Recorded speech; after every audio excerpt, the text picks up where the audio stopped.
Welcome to the Metrodome, home of the Minnesota Twins, host to the Detroit Tigers, and site of Game 1 of the 1987 American League Championship Series. We join the action with the first pitch here on ESPN Classic.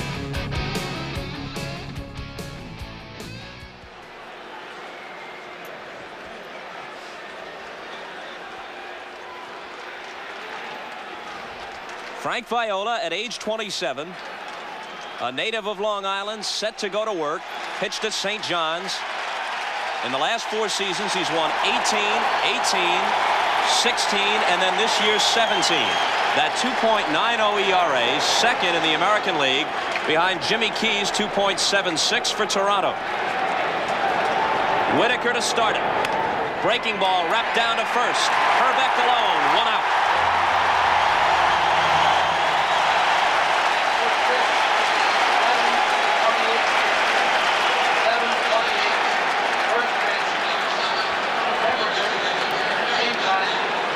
Now it'll be Madlock, a key man for Sparky Anderson. Against left-handers this year, the Tigers are just 2 over 500. They're 71 and 39 against right-handers, so they don't have that much strong right-handed hitting. They got Madlock and Morrison after the start of the season to bolster themselves in that area. Fastball foul back. And remember that Madlock has gotten those 50 RBIs in just over 70 ball games, so he's been a big plus from the right side. Viola, perhaps, next to Mark Langston of Seattle, has the best raw stuff among any left-hander in the American League, including Higuera, Key, Lee Brandt, and even Bruce Hurst.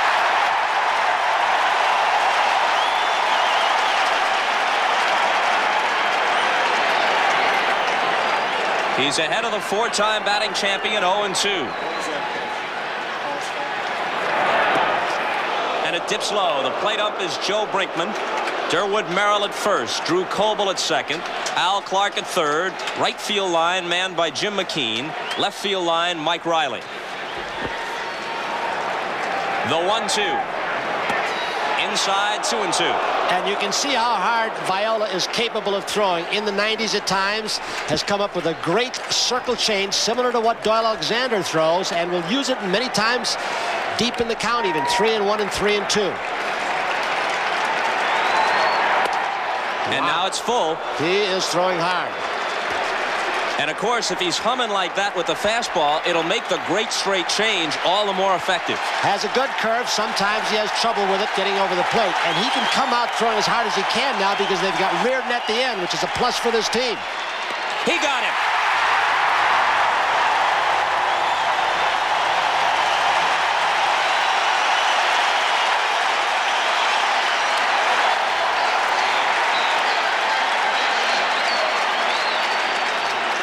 Two out, nobody on, top half of the first.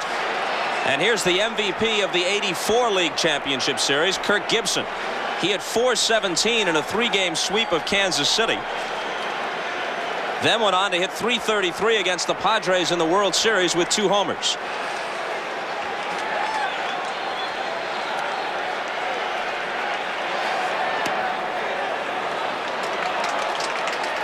Kirk Gibson appears, Bob, since that 3-game series in Detroit, like he's moved off the plate against left-handed pitchers. He wasn't that far off the plate, so he's maybe going to go into the ball and hit the ball straight away or to left field off Viola, or at least try to. I don't know why he'd want to do that, though, with that short porch in right field here. Unlike most new parks, the Metrodome is asymmetrical. 327 down the right field line, 343 to left. Got in on him and blew it past him. Far away to center. There's that tall canvas in right. Wasn't there the first year it was here. They put it up because of so many ground rule doubles. Still very attractive in right field. Boy, is he throwing hard. 2-2. This might be adrenaline. That can put a couple extra miles per hour on your fastball. And sometimes the adrenaline this early pumps too hard and you throw yourself out. But again, they know Reardon's there for the 8th and 9th, something they didn't have last year or the year before. They do not have to pace themselves and save anything for the last couple of innings. Not anymore with this Twins pitching staff. Blew him away. Viola fans 2 in the first. And we'll be back.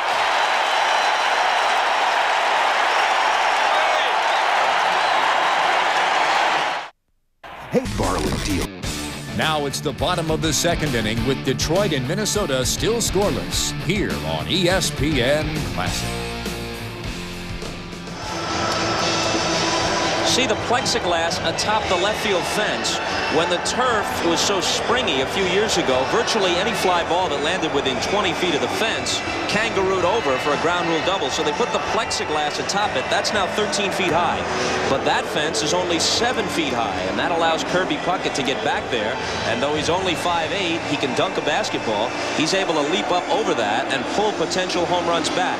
And then the blue monster out there in right field. With the canvas, it's 23 feet high and just 327 down the line. It's called a curtain. Some derisively have called it a hefty bag. You know, Bob, with the old turf and with the conditions before, where the ball made it more bouncy and traveled farther, there was like 1 or 2 ground rule doubles every single series of the year. This year, there are 15 or 16 ground rule doubles because of the turf, of course, not as lively. Here's the man they're going to want to pitch around, the right-handed pitchers, and it's all right-handed pitchers scheduled at this point for Sparky Anderson the first 3 games, starting. And he might not use Tanana in game 4. That's fouled off to the left and out of play. You can see the little auxiliary boxes there, and that gives less foul territory for the third and first baseman.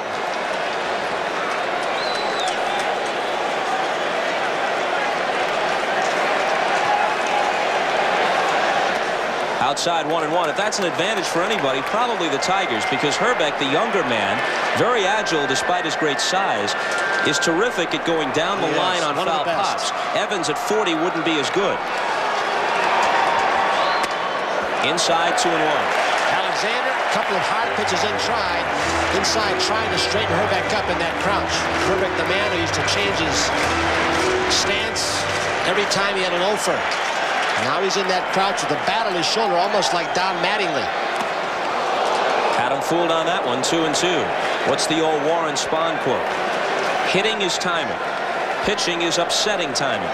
If anybody understands that, it's Doyle Alexander.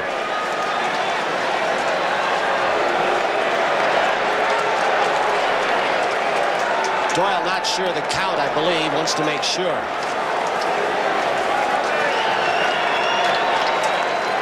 It's 2-2. Down the left field line, racing over Gibson into foul ground for the catch in the bullpen. This staff and the Minnesota Twins are predominantly right-handed hitting. Bush is in there today, and of course Herbeck will just find out. But Alexander, Morris pitching tomorrow, and Terrell first game have a tremendous facility to prevent left-handed hitters getting the ball in the air to right field. They run the fastball away. When they come inside bad. And it's awfully difficult to pull these guys when they're right, no matter how strong you are, and even if you're a natural pull hitter.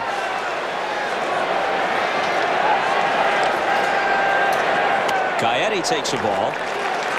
He's the first Twin to drive in over 100 in consecutive years since Harmon Killebrew in 1970 and 71.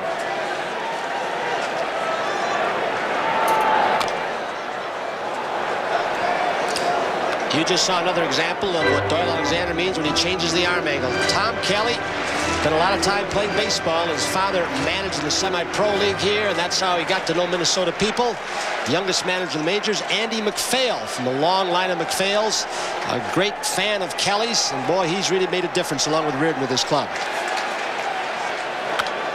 That's fouled out of play. Andy MacPhail is the 34-year-old general manager who has teamed with Kelly to take them not only to their first winning season since 1979, but all the way to the top of the American League West. 1-2. There he goes, playing with the outside corner again. And that's really why you see this kind of defense. Brookins off the line, even for pretty much a pull hitter, and Gaetti. Trammell playing straight away, as is the center fielder. But Doyle, when he first came to the ball club, told Sparky in the first pitcher's meeting and catcher's meeting, he said, I want all my guys against everybody to play straight away. I want to make them hit to the long part of the ballpark. Randy Bush on deck. And here's a long high drive. Dead center. Lemon back. It's gone.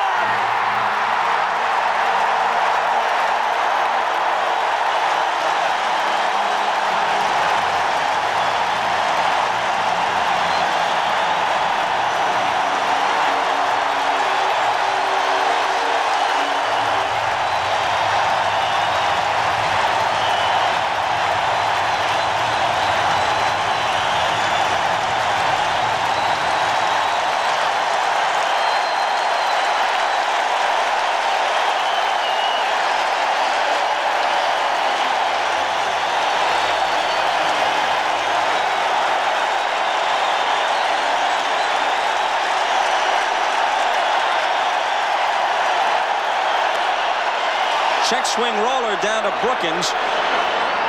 And he throws over to first to quiet the crowd a little bit. What you saw the folks waving as Gaetti made the tour around the bases. The Homer Hanky, which is something of a fad here in Minnesota. Fastball up out over the plate. Basically speaking, if you had to categorize this Twins team, you'd say fastball hitting ball club, relatively free swinging. Gaetti likes the ball up more than down. And he got one up and out over the plate. Brunansky drives one to right, but it's foul. You know, Bob, when this ballpark first came into existence, before they put the air conditioning, it was named the Homerdome, and rightfully so. And as you mentioned earlier, since they've air conditioned it, the ball does not carry, except when you get a lot of people in here, 50,000 plus today, more humidity, more heat. It's cold outside, so there's no air conditioning on. And Sparky said the ball's going to fly, and it's going to. A jam shot down to Evans, and that'll do it. But Gaetti puts the Twins in front, and we'll be right back after these messages from your local station.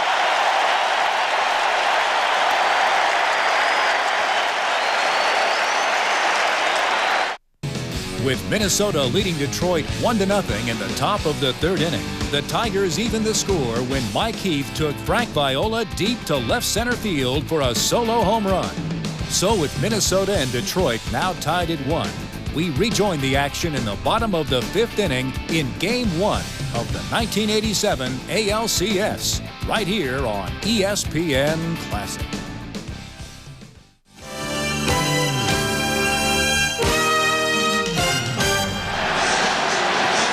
You got to look at tonight's pitching story. Alexander dueling with Viola.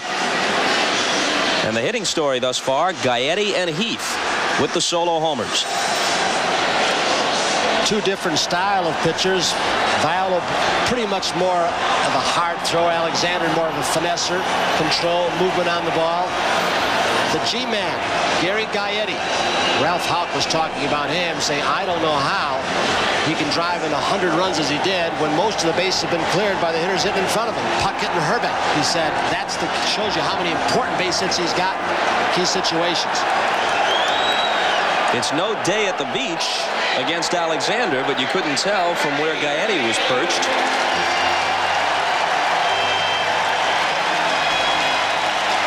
It's not often that you see lovely lawn furniture like that in a big league ballpark.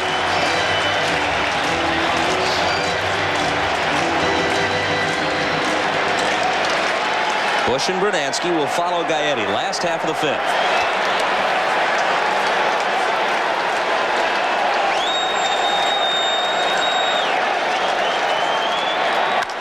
He's going for number 2. It's way back. It's out of here.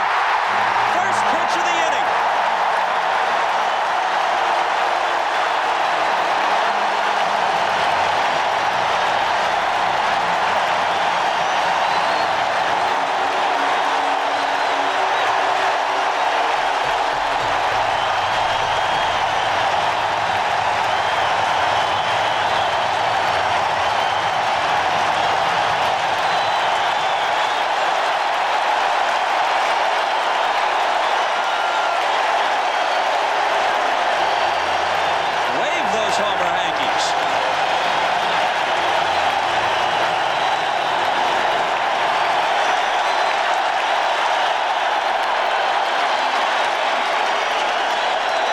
Tony, the only question about that one was whether or not it would be high enough. It was a bullet that barely got over the low fence, the 7-foot-high fence.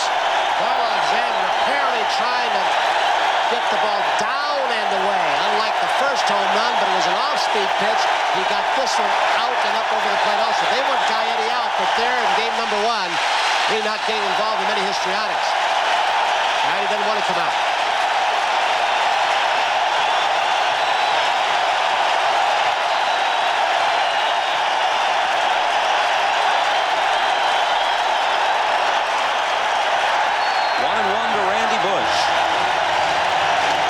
Sparky finally looks his age at 53. It's hard to believe with the snow-white hair that he was only 36 when he first burst on the national scene with the Reds in 70. Down the right field line, fair ball. It bounces against the canvas, is in play. Tough pop. Bush wants a triple, and he'll make it.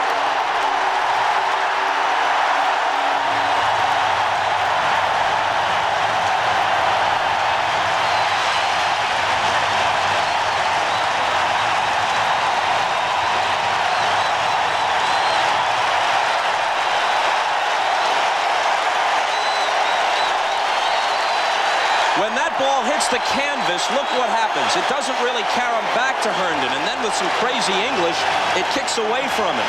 Had it hit lower on the fence, it would have taken a more conventional bounce back toward him. Plus, they worked out yesterday, early today. He doesn't know this park as well as his own, and he has a terribly bad knee, which hurts him on the artificial surface, and he really can't get after balls.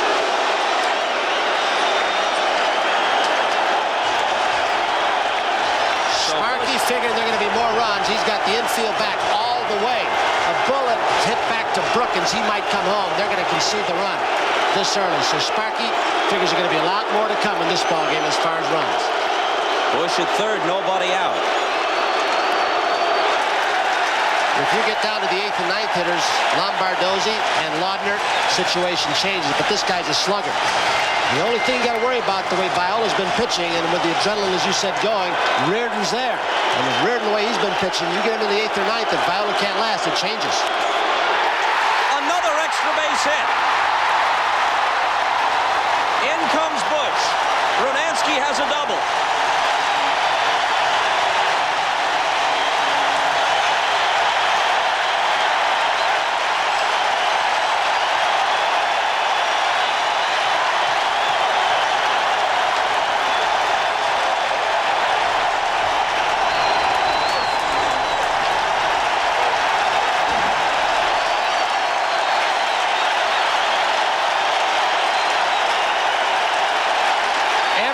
He's thrown that's been mashed has been up in the strike zone. Early part of the game, most he was off the outside corner away and down low. Had the Twins swinging at some bad pitches. Now he's gotten them up. McDoyle pitched with 3 days rest at times at the end of the season, although not his final performance. Could he have been worn down a little bit? They've got the bullpen up as Heath went out for a conference stall for a little bit of time. In tight at the corners now. Looking for the bunt. Excellent bunter, Lombardozzi. He bunts toward first. Evans tags him as he goes by. Successful sacrifice.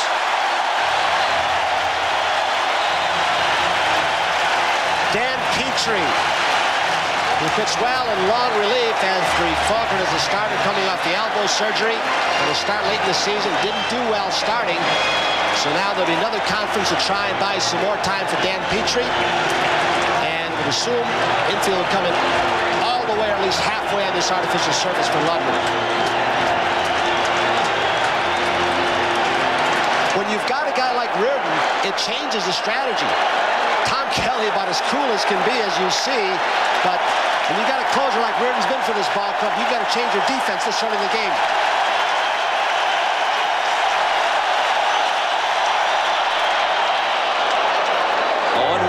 Who struck out his first time, and Alexander is thinking strikeout here. Gaetti homered. That made it 2-1. Bush tripled. Brunansky doubled and home. Now Bruno has been moved to third by Lombardozzi's sacrifice. The Twins very aware they've got at least split, and they'd feel a lot better if they could win the first two here before Detroit. Laudner's behind 0-2. In the infield, Whitaker playing halfway, and that's because he has such a good throwing arm. One of the best for second baseman. You can see Trammell, who's had the arm problems on the left side, even though it's a right-handed hitter, playing in because his throwing arm is not as strong as it used to be.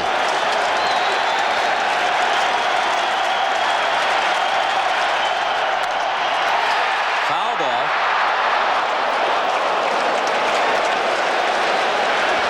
Alexander has lasted at least 6 innings in all 11 of his Tiger starts.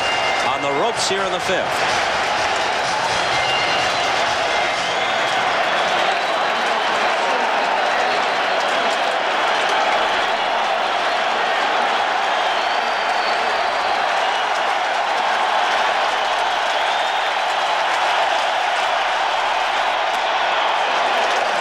One and two.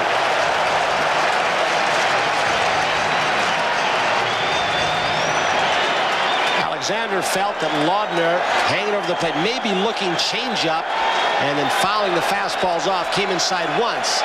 Sometimes his pattern will be bust him inside once again and try and get the weak grounder to the strikeout. Coming in again.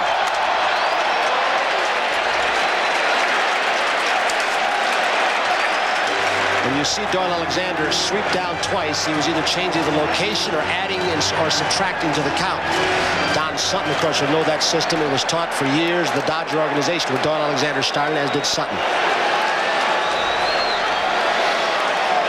Alexander trying to finish Laudner, who struck out 80 times in 288 at-bats. What a horrendous ratio.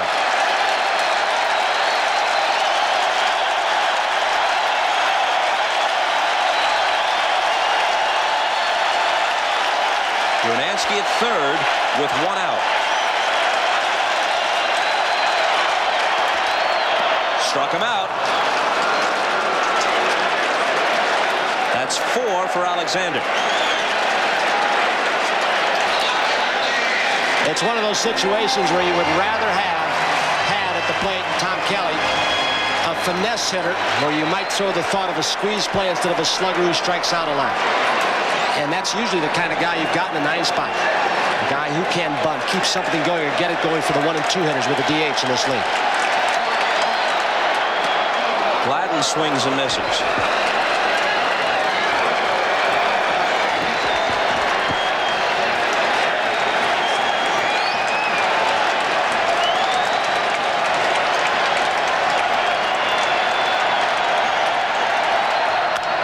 This might drop. It does.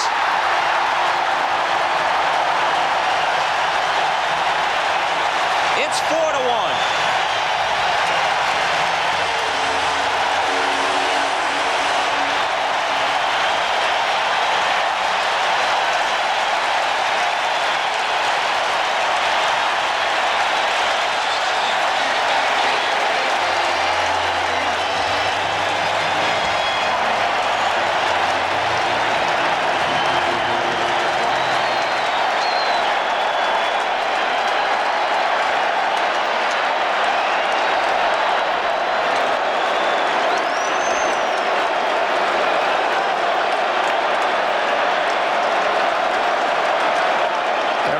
Legitimate base stealers on first base right now. Alexander, quick move to first and unloads home in a hurry, similar to what we saw the Vin and Jones game yesterday. The way Russell could unload home quickly to allow the catcher to get Vince Coleman. Gladden has swiped 25. Not going. Check swing foul. Gladden had some injuries, had a leg problem, which really perhaps cut his base stealing total down. When they knew they wanted to move Kirby Puckett into the 3 spot to take advantage of his RBI and home run power, they were looking for the leadoff hitter. And this guy came along. Even though his on-base percentage is not that high, he has the ability to get on base.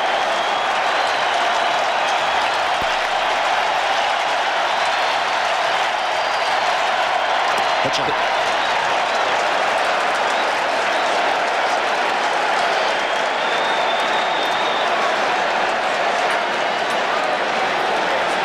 Rennick flashing the signs from the third base coach's box.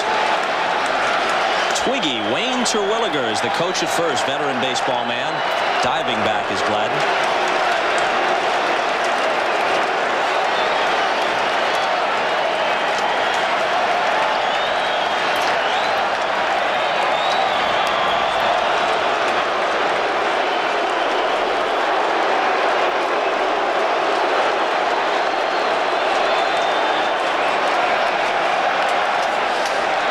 Darwood Merrill, the first base umpire, looking closely that no balk move is committed.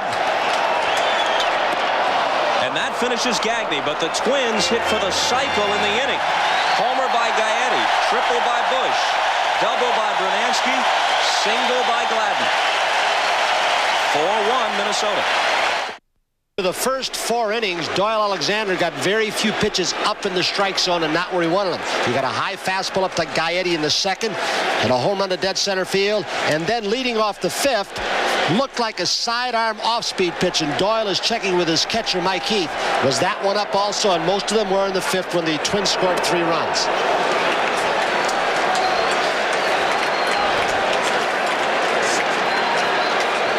To Whitaker, leading off in the 6th. Here's the pitch Gaetti crushed.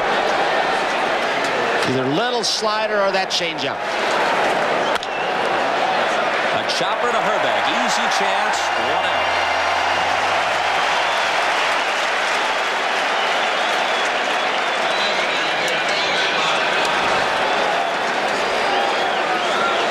out. Up comes Madlock. Let's see how Viola works to him. Steve Horn, charting the pitches for us up here in the booth, points out that Viola got him on fastballs, busting him inside in the 1st. Then in the 3rd, all breaking balls away, and he struck him out with that. This is a weak pop-up, and he's done on the first pitch. Madlock, once again, having difficulty getting around in a fastball up and in. So Viola, who, when he first came up, was a thrower, he's now been able to spot the ball just a little bit. That at bat, it looked like Madlock moved off the plate. You can wait a little bit longer in the fastball. Hit a little bit farther back in the strike zone, but he still couldn't get around on the Viola fastball.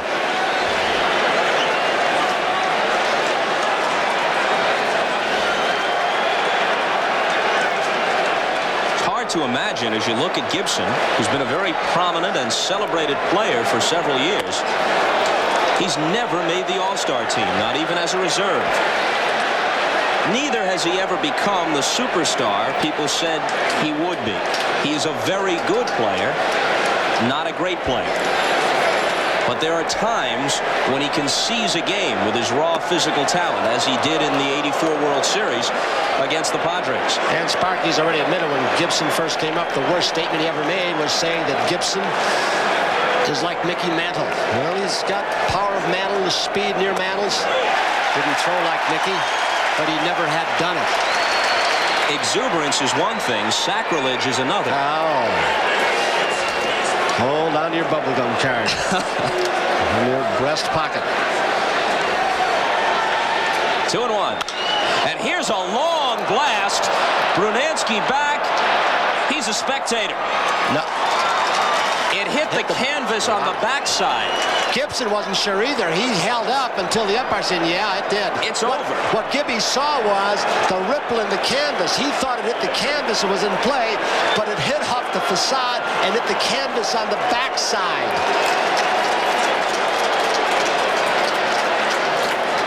This Tiger team scored just under 900 runs during the 162-game season. Very few teams in baseball history have done that, not for a long while. He wasn't sure, but the ball just keeps on going in this nice, humid, warm air tonight. Now he rechecks, and the second base umpire, Drew Coble, said, yeah, you got one, Gibby.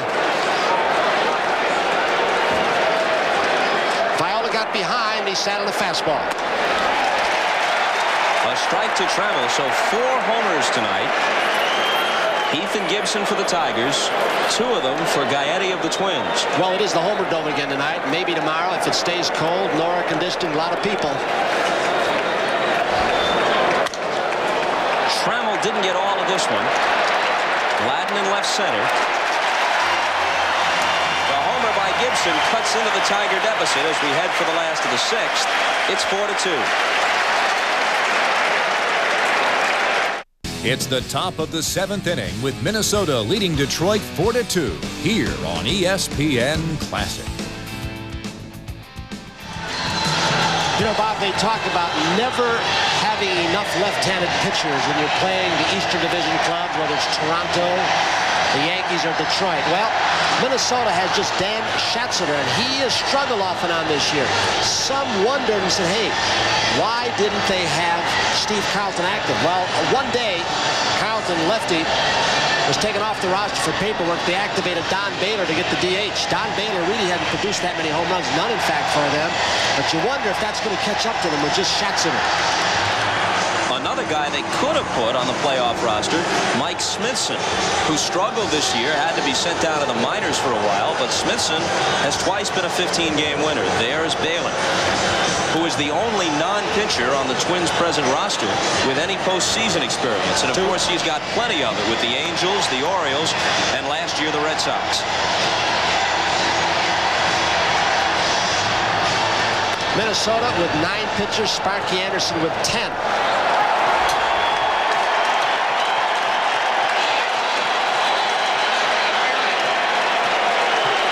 Viola takes a 4-2 lead to the 7th.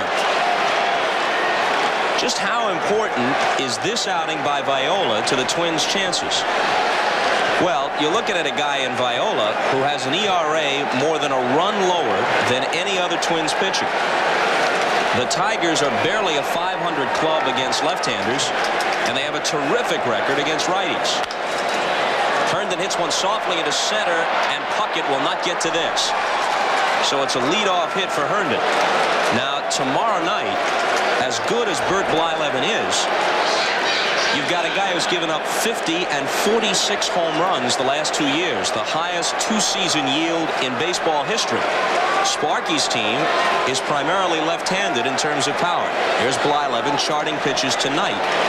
Bert in a transition portion of his career after the high homer total last year. He's walked a lot more this year, changing speeds more, but we'll see what he does tomorrow. Lemon wraps one. Gagne can't get it.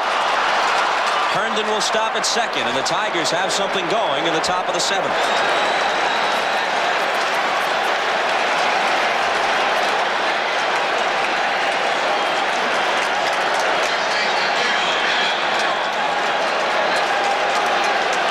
Jeff Reardon next to Tony Oliva, the man, along with Tom Kelly, almost every player said has made the biggest difference on this ball club.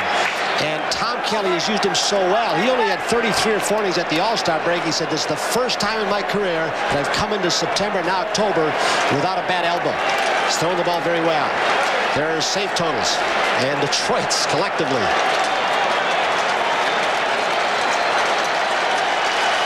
Kelly has his bullpen up. That's Juan Berenguer, who pitched for the Tigers in their World Championship season of '84, now with the Twins.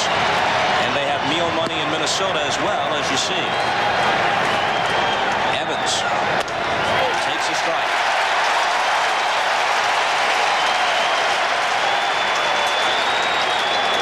So if the Twins relinquish this lead, you really can't like their chances tomorrow night, especially with Jack Morris, who's 12-0 lifetime against Minnesota, set for the Tigers.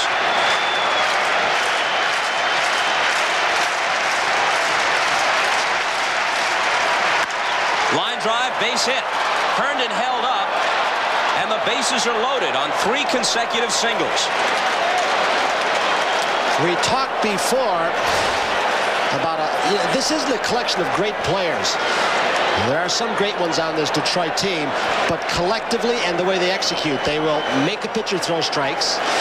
If their pitchers will make the opposition hit balls and get themselves out. Sparky not only charts his own pitchers, he watches series of pitches and what the catcher calls, and maybe they're catching on Viola because maybe Sparky's charting has now found a sequence in the pitches of Viola. He's got a tough thing to pitch out of right now.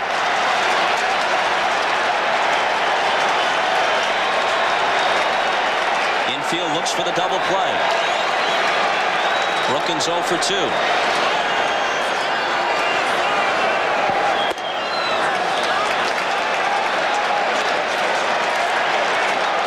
Now it's important for Viola to try and stay within himself. He overthrew that pitch, lost the strike zone completely. In his past, up until a year or so ago, and he doesn't do it anymore. He was very volatile on the mound. An error behind him, a couple of base hits. Something went wrong, the ball wasn't caught. He could explode. He now has his emotions more under control, and he needs to control them right now.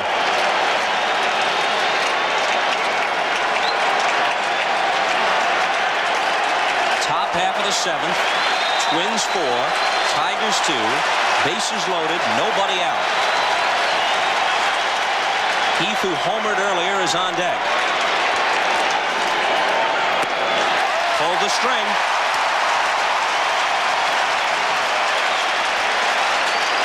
He threw a with-the-seam fastball, a sinker baller's grip, and got the running action, moving away, and also a little sinking action to try and get the double play.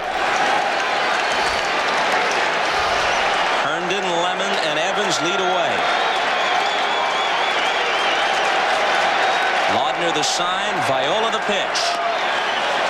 2-1. He just aimed that ball. He didn't have much on that last pitch, Bob. He was trying to sink it again, and luckily it drifted out of the strike zone. He didn't have much on it. It's not the time to go out there in this situation and say, here it is, my batting practice fastball, which some pitchers throw.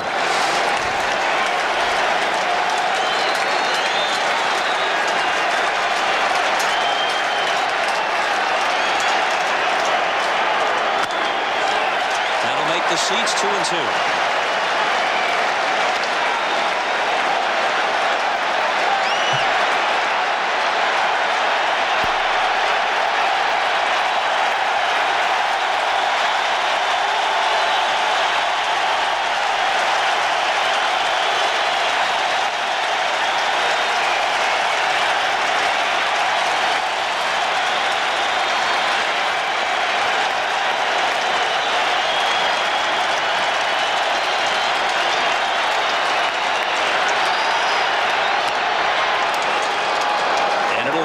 Two balls and two strikes. Viola has struck out 5, but none since he got Madlock to end the third.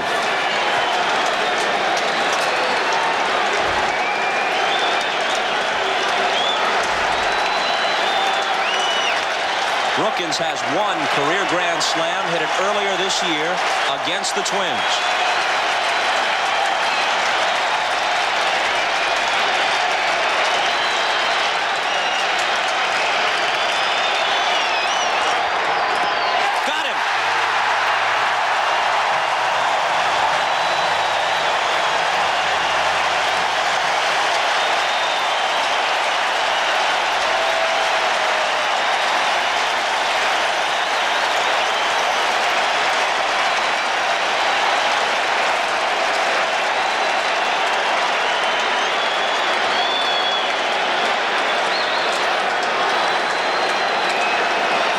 A little bit harder sinker that time, wasn't it, Bob?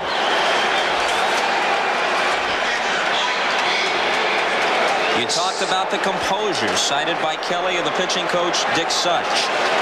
The way Viola will not be rattled in situations like this, as he might have been a couple of years ago.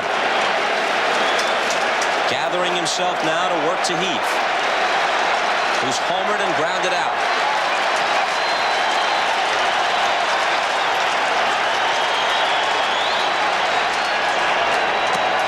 That's a ball. Gagne pinched towards second base. Gaetti near the line at third. A lot of room in that hole between the two of them. As long as Viola keeps running the ball away, that's where Gagne's going to play in the middle of the diamond. Doesn't feel that Brookins will be able to hurt him to his right.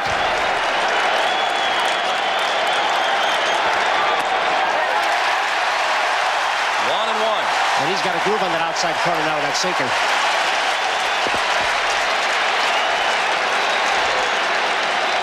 This is where Laudner will have to watch the foot placement and the approach of Heath. If he gets closer to the plate, they may want to bust him inside.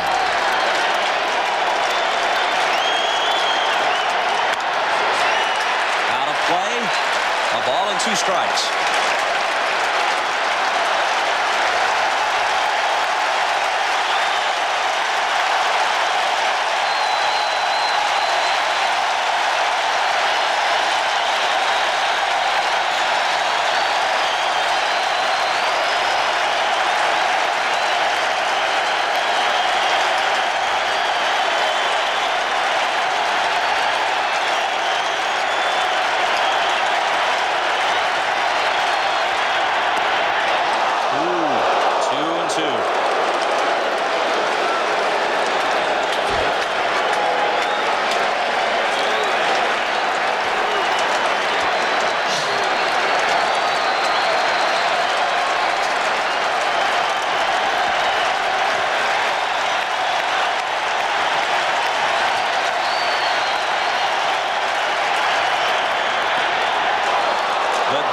continues, and he's a pitch away from walking a run home. He'll have to make a decision. Do I stick with the sinker now and try and run it, keep it down, middle of the part out, or do I go four-seamer and say, here it is, hit it? He may just come in and throw as hard as he can with a four-seamer.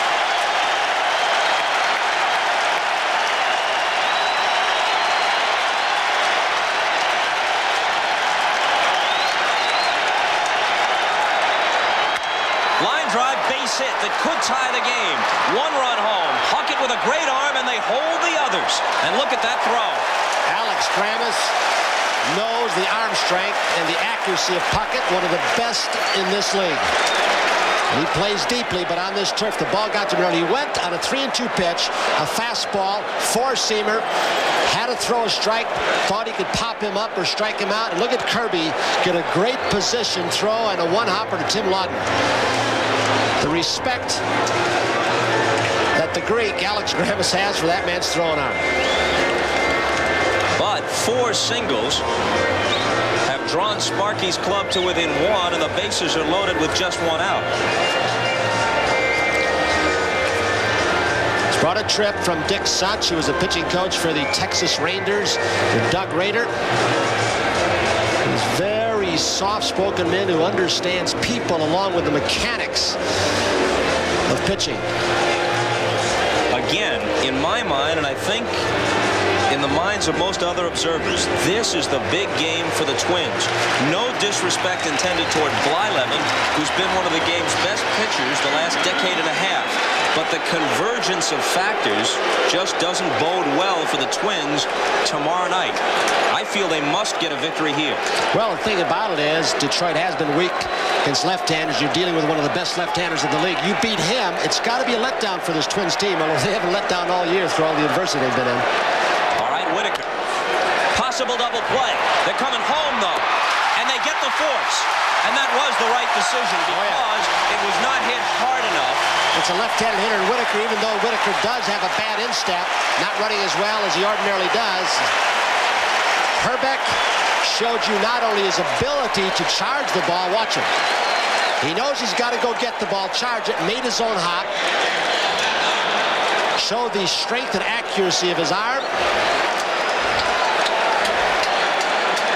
Herbeck is one of the best in the business at turning the 3-6-3, but not on that ball as I had originally thought for 2 reasons. Hit too slowly, and he couldn't retreat to the bag quickly enough as he had to come off to make the play, so he made the right choice. Bases loaded, 2 out. Plus, you had Heath coming off first base, who's a very aggressive slider with a big lead, and he'd have just torn somebody up at second base. 1-0 to Madlock, who hasn't had even a scent of Viola. Struck out twice and popped up. And this one is flagged down by Viola. He throws him out. The Tigers got the minimum out of 4 singles. Just 1 run.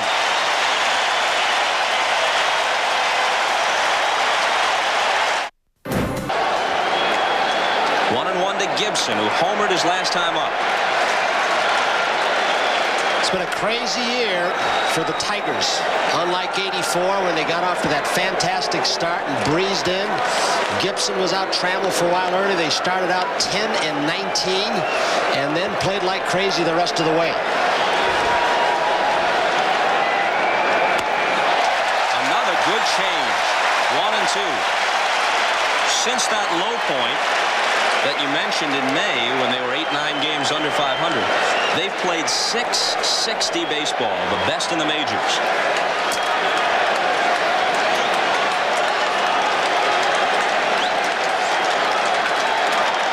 The 1-2 in the dirt. Talk about oddities. How about the Minnesota Twins? They actually, during the 162-game schedule, gave up more runs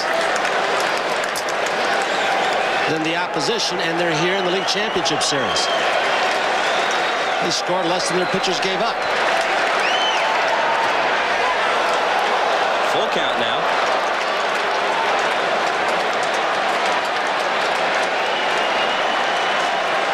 At 37, he's the youngest major league manager by a matter of months. Bobby Valentine also 37. John Wathan, the new Kansas City pilot, just turned 38 this week. And many outsiders don't get to see the fun side of Tom Kelly. We saw a little bit of it yesterday and today.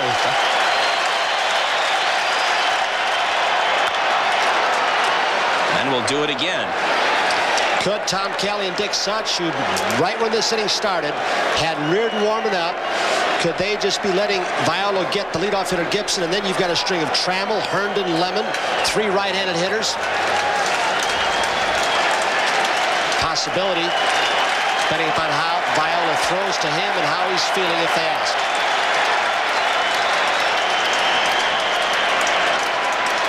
So what I don't want to do against Sparky is bring the right-handers in too soon, because he's got some left-handers on the bench. Oh, he went to the changeup on 3-2. Change off the curve and missed with it. So Gibson, who can run, he's stolen 26, is aboard with a tying run. And Reardon wondering when the phone's going to ring.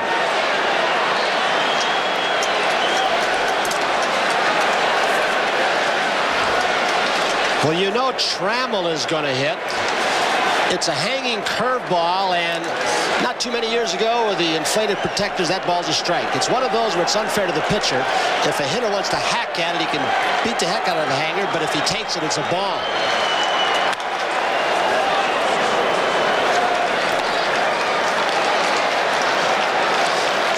Tom Kelly is not going to be too quick to get Viola out. Not with the lead he's got. Doesn't seem like much at Slim, but what you've got is Matt Noakes bat sitting on the bench, and he would come in probably for Herndon, or maybe Johnny Grubb, or Bergman, or Sheridan, but more likely Noakes if there's a man out. The 0-1 pitch to Trammell. Liner over Lombardozzi's leap, and on the turf, it gets deep into the gap. It'll be a double for Trammell. And on to third is Gibson. Second and third, nobody out. That's a single at Tiger Stadium. Now he's going to have to worry over what he's going to do. And you can see it's the first signs of uneasiness that Tom Kelly has shown. He is saying, what matchup do I want? Viola against Herndon, or the possibility of Reardon against Matt Noakes? Possibility. Because then you got 2 catchers, you lose Noakes early in case you want to pitch it for Heath later, so that changes things with this 24-man roster. He wants Reardon. Now if Sparky pulls Herndon back and sends up Noakes, they have a base open. The go-ahead run is at second now. So they could walk Noakes if he gets up there and set up the double play or the force at the plate. He has Bergman, who is a veteran hitter, and here comes Dave. He'll save Noakes for another time.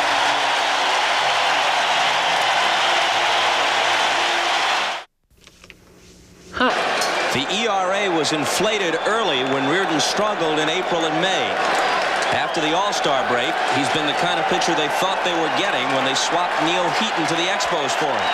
Fastball in the low 90s, good straight change, and a pretty decent curveball. So he's got 3 pitches. A lot of relievers, short relievers have just 2.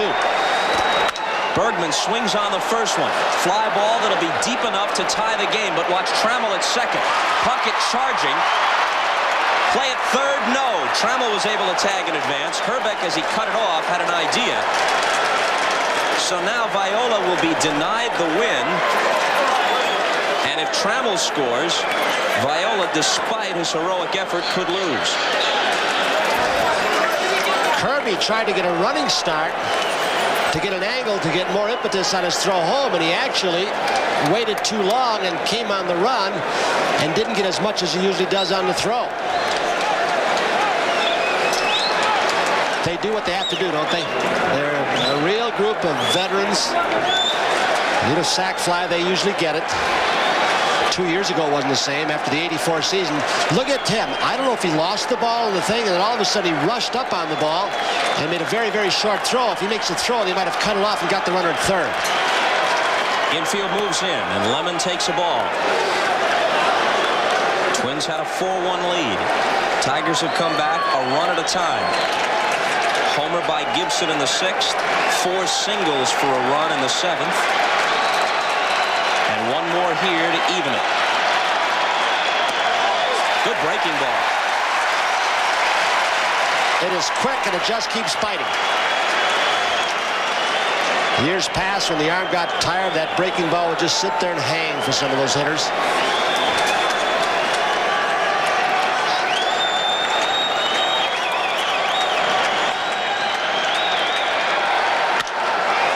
In the air to right field, and the Tigers are going to have the lead. Brunansky makes the catch in foul ground, so in theory he didn't have to catch that, but he didn't know that as he crossed the line. He did not know his close. The ball just kept drifting. He was going to try and get an angle to throw home, which was impossible because he came so far from right center field. But again, what do? A split-second decision. Maybe Brunansky never even thought of it. But right there, it may have been fair, Bob. It's difficult to tell unless you're shooting right down the line. And you take the shirt out when you can get it. If he knows it's definitely foul, he'd have to make a decision and maybe let it go because it was too deep. He makes a decision because it's right on the line if he even thought about it. Good call by you, Bob. Evans is 2 for 3. The Tigers have their first lead.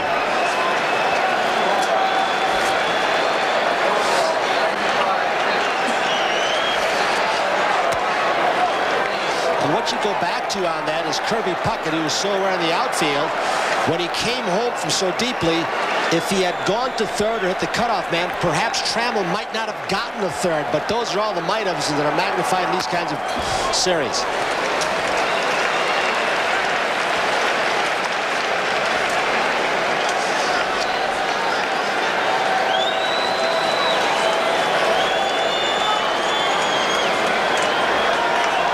Two and 1 to Evans.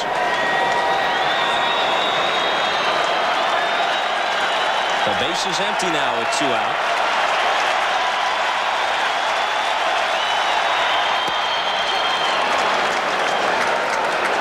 They produced these 2 runs on only 1 hit, in contrast to the 7th, where 4 singles produced only 1.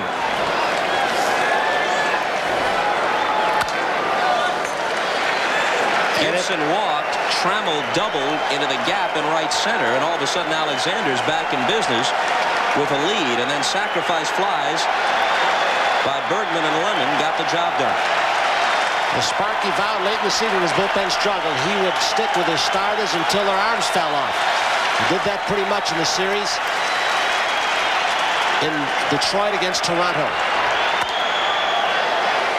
Yeah, it's going to be interesting in all the post-game press conference. If we still got some time to go for Minnesota to bat, you can bet that Tom Kelly's going to be asked the question, why would Trammell, the cleanup hitter, up? Did you think of going to Reardon to get Trammell before the base hit off Viola? Viola appeared to be throwing the ball pretty well. Although we've gotten out of a close call in the 7th. This ball's hit down the line. Brunansky racing over, and he makes the running catch again in foul ground.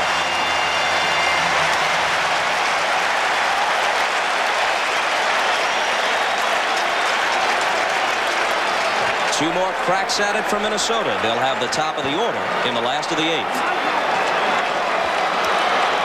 What? This summer.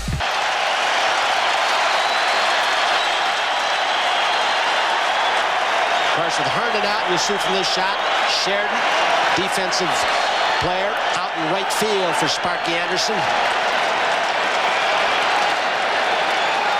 Gladden to start it. Up the middle, and the tying run is on for the Twins.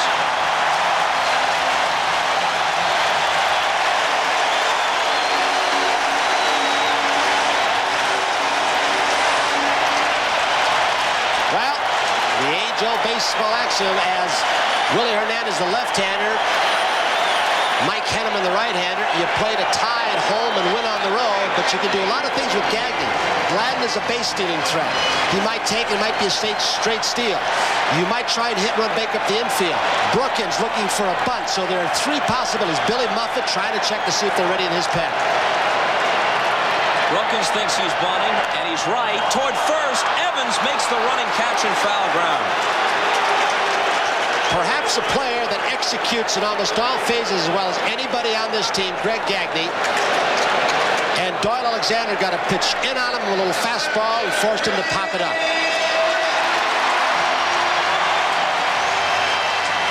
the things they practiced on. The first off day, there were two before this started. Alexander, suspecting bunt, busted up and in, trying to get the pop-up, and he does. But 2 days ago, that's what Tom Kelly had his people out here doing. The pitchers have begun hitting and bunting to get ready for the World Series. The DH fluctuating from park to park. He had his regulars bunting a lot to try and get the finesse plays down, and the practice didn't work in that instance.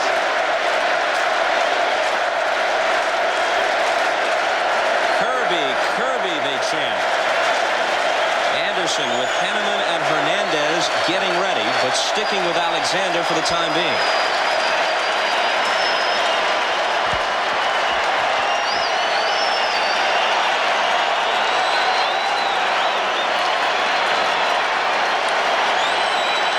He was hitting latter part of the season until Tony Oliva said, look, you're floating back into your old pattern. Start driving the ball. And he drives this one into the gap in left center field. Lemon chasing after, can't get it. It bounces off the plexiglass. Here comes the tying run. Play at the plate. Safe.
Jim in baseball wanted to do was get more speed into the lineup. Alexander leaves. Here comes Mike Henneman. But they got the speed in Al Newman, a utility infielder, pinch runner, and Gladden. The relay could not have been executed better. And the outfielder to Trammell and home, and Heath tried to block him off the plate. Gladden slid right through it, and Doyle Alexander's gone. Will he finally get a loss? It was a perfect relay. Lemon plays the carom off the glass very cleanly. Unloads to Trammell, who has a very strong arm, in perfect position. Right over Evans, the cutoff man. But Gladden slides in ahead of Heath's tag. Boots Day, one of those who did advanced scouting for Sparky Anderson's Tiger, probably saw the same scouting reporter had it that we did. Puck hitting more to right field, so they moved Lemon toward right center field. The gap was in left center, and in the speed of Gladden, after a good jump, gets him in.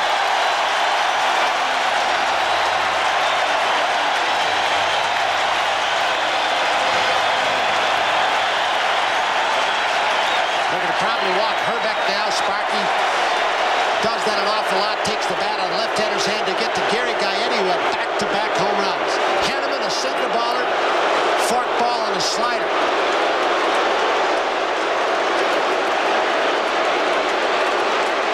Tom Kelly's team has done a lot of this all year long. Just when people are going to bury him, Henneman almost threw it away. Advanced Kirby Puckett to third base.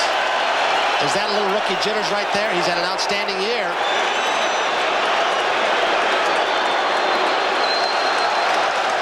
Henneman, as he finishes the walk. Alexander looking on. Henneman is from St. Charles, Missouri. Played in 2 College World Series for Oklahoma State, where he was a teammate of the Rangers' Pete Incaviglia.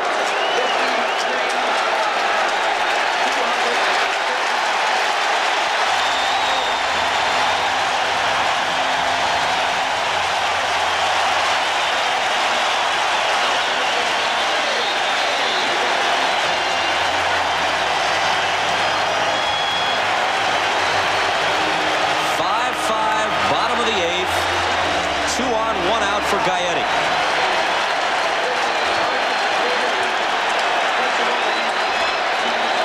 Puckett with that speed at second. Going to be looking in the event that Henneman bounces one of those fork balls in the dirt. He should get a good walking lead. He may be able to advance on it.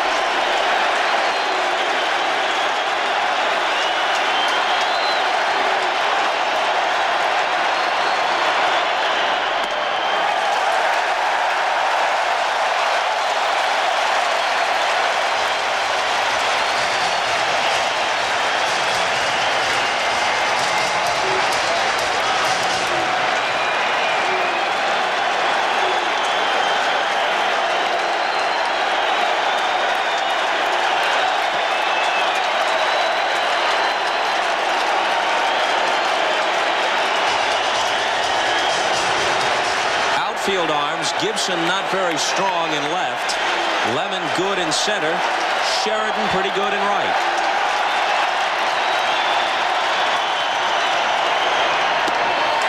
Two and 0.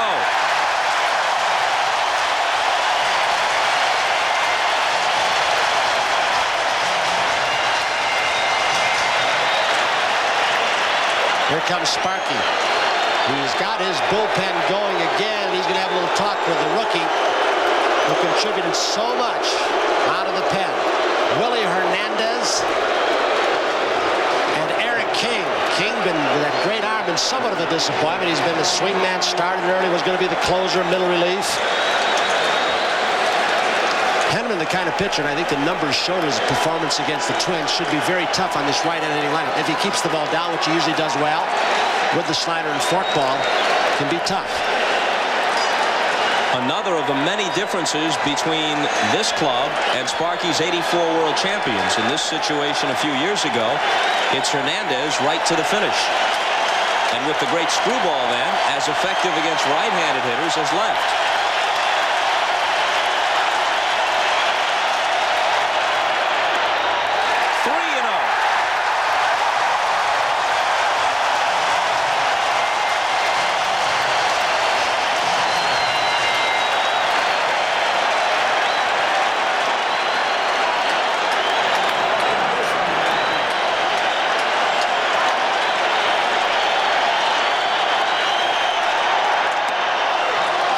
Down the middle. Randy Bush is on deck. Did it look like Sparky was squirming a little bit that time, like Kelly was early, the rookie manager? Sparky a little uneasy, you can tell.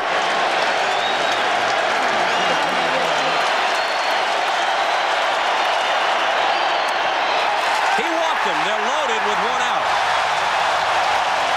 Really the same pitches that the veteran Alexander was getting early in the ball game, right near the outer edge. The rookie doesn't get him from Joe Brinker.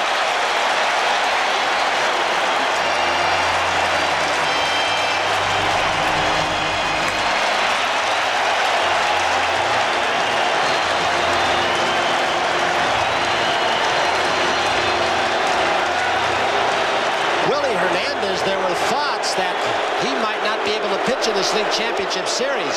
Hernandez yesterday, after batting practice was done, pitched a simulated game to Whale Wonder and Lusader, who are along for the ride, although not eligible.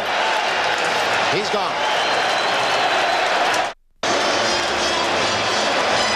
As you might expect, the moment Hernandez was announced, the left-handed hitting Bush was called back, and out comes Don Baylor to hit for him.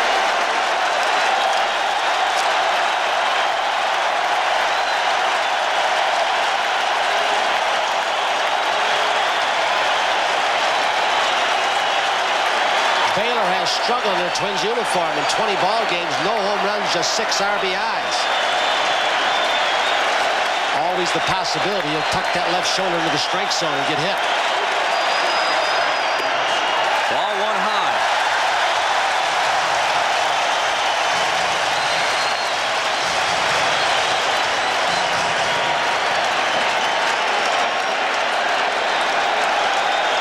I think this will be the only man Hernandez will face, and then he's gone.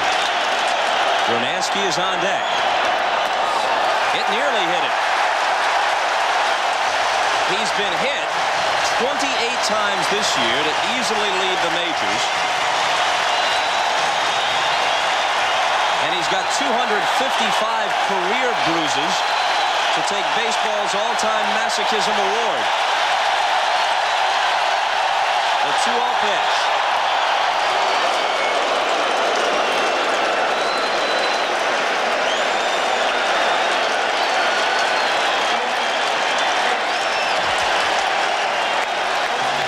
The 1979 MVP and the 84 MVP, each past their peak.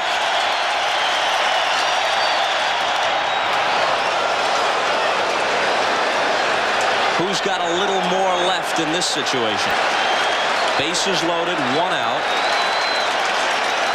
Puckett with the lead run in a 5-5 game. Herbeck down at second. Gaetti, who walked at first.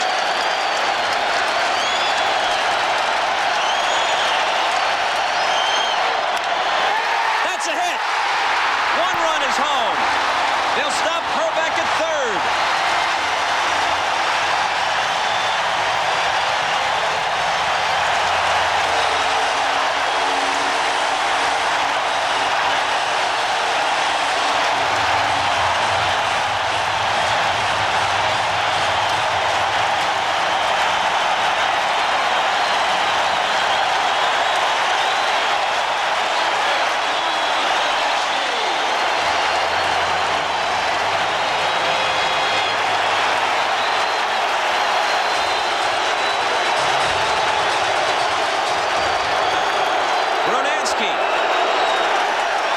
Screwball. He stayed away from the screwball to Baylor. He stuck with the fastball, got burned, and the fastball up and in.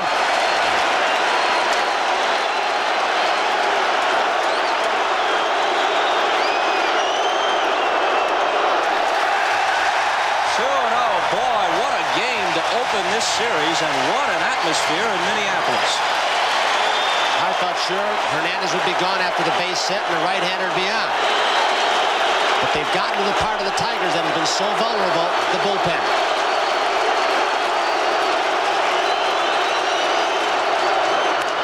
Popped him up. Let's see if it stays in.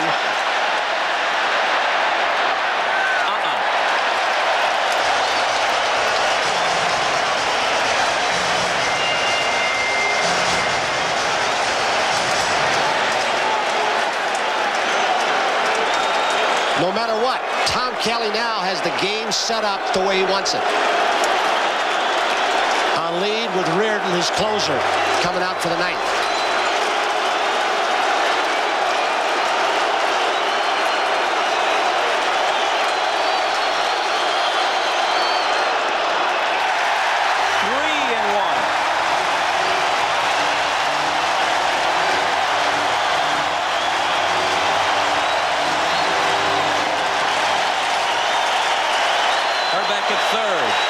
Second. Baylor, who knew what to do when they turned the spotlight on, is at first. And here's a shot that'll add more runs. It gets in the gap. 2 are home. Baylor being waved home. They got a chance on him. And he's out at the plate.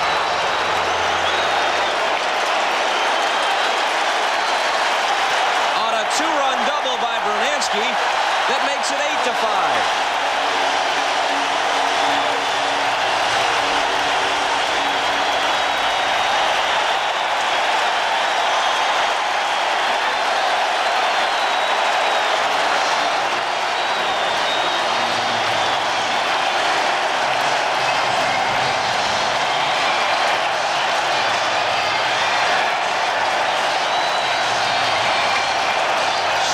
Comes out to close the barn door after they stampeded home. Hernandez has lost his touch, and the Tigers have lost their lead.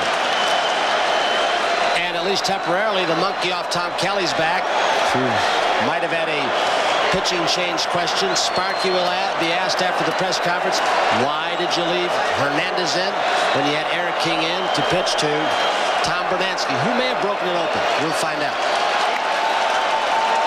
4 runs home in the last of the 8th. A hard thrower who can have control problems. Good live fastball and hard slider. Next year, they say he'll be only a starter. As as you wonder about Sparky's decision to stick with Hernandez, consider this. The last 15 hitters Hernandez has faced, he's retired only 3 of them. He's yielded 7 hits and 5 walks in that stretch.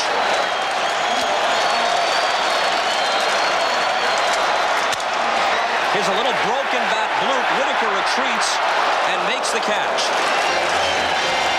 So that finishes it, but not nearly in time from the Tiger perspective.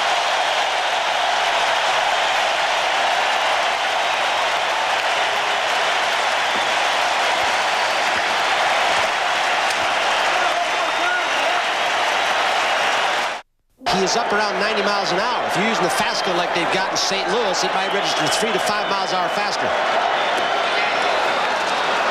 Well, he started him with a strike, but then misses with 3.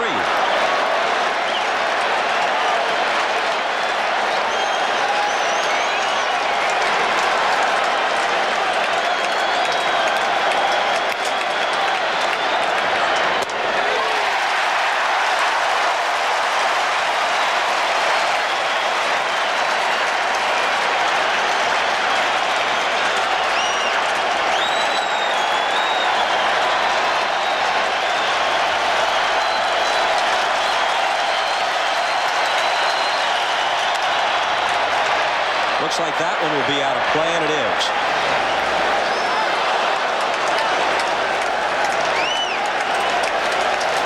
Reardon has what almost all outstanding relievers possess, an intimidating glare. Did you see the look of utter contempt he flashed the hitter? Perhaps more than that. Real ice running the veins, and even more than that, the ability to throw strikes with something on it in clutch situations. Grubb spoils another one. Grubb can't catch up to his fastball at this point. Good low ball hitter. Reardon, with that riding fastball, has been upstairs with it pretty much.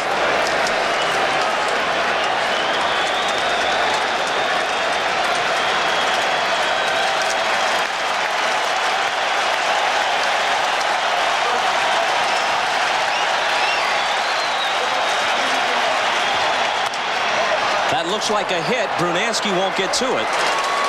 So Grubb battled him, and on the third 3-2 pitch, he lines a single to right.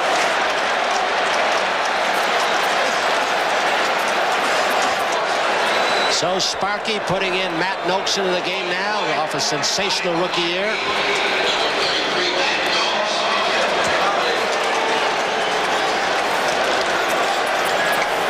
Noakes hit 32 home runs. And Sparky acknowledges that had they re-signed Parrish, there's no way Noakes would have even been on the roster. He would have been a Toledo mud hen.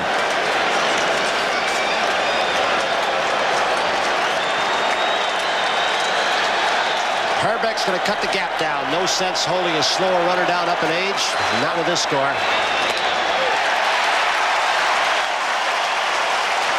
Looks like Sparky flashed the sign to take 1 strike. Look at the run production Sparky's gotten from those 2 catchers. They thought they'd never replace Lance Parrish.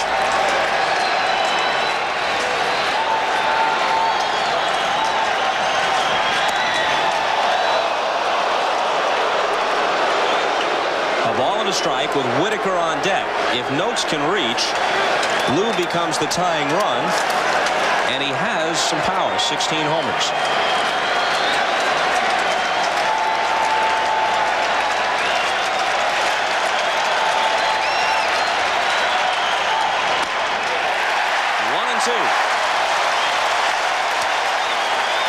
What a wicked curveball in a great spot. Noakes looking fastball. In and down near the ankles.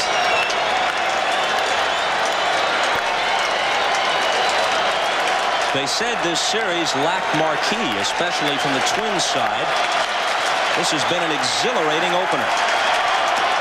On the outside corner, and Noakes is finished.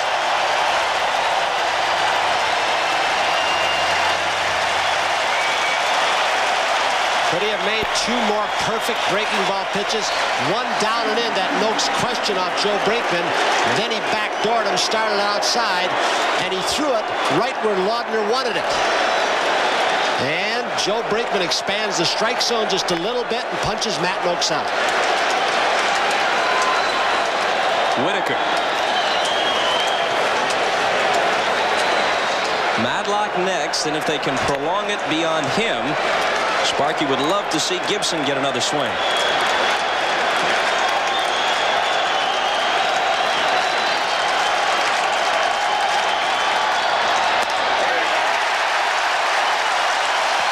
Jeff Reardon makes the whole team feel better, doesn't he? The defense, the starting pitchers, the manager especially.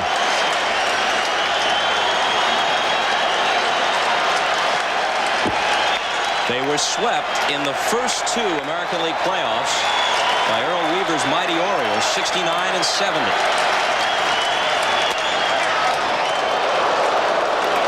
Viola told us yesterday, I began to feel good about this ball club, which had been a perennial loser, after A, they hired Kelly.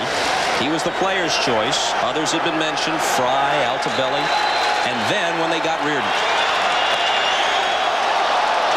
He goes to 3-1.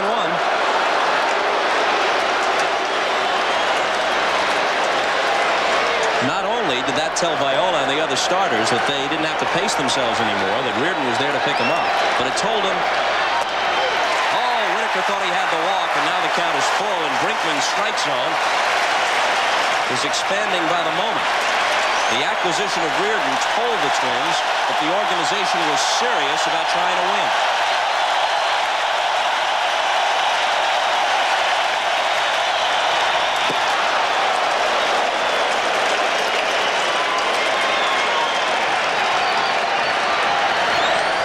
Looks like it's a B game down in Florida in March, doesn't it?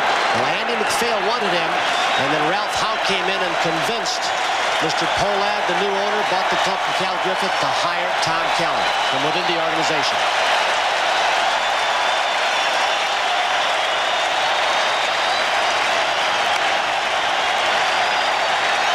One on, one out. And now the tying run's going to come to the plate in the person of Bill Madlock, who's overdue.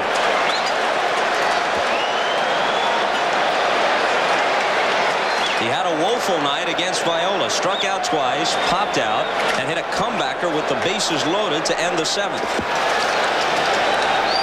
And the one thing Laudner, I believe, and Reardon are talking about, going over the scouting report on Madlock, saying what the situation is, and I'm sure somewhere in there they're saying one thing we do not want to do is hang a breaking ball to Bill Madlock.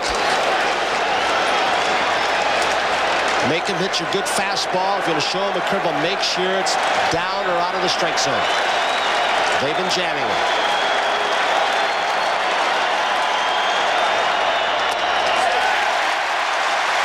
Unless Madlock hits into a double play, they're going to have to face Gibson, who homered earlier in this game and hit 24 during the season. And with Madlock being the tying run, Gaetti's right on the line. He's not going to get, that's what Tom Kelly was doing, saying, get back, guard the line. No doubles here. 0-2.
was in Lauder's glove.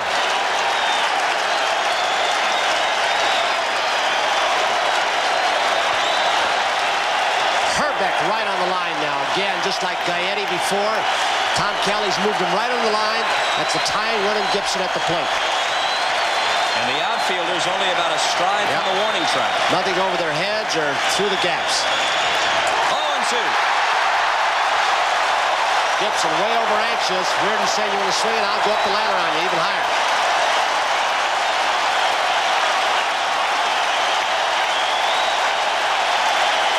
Reardon a pitch away from finishing with a flourish. He could strike out the side with a hit and a walk tossed in.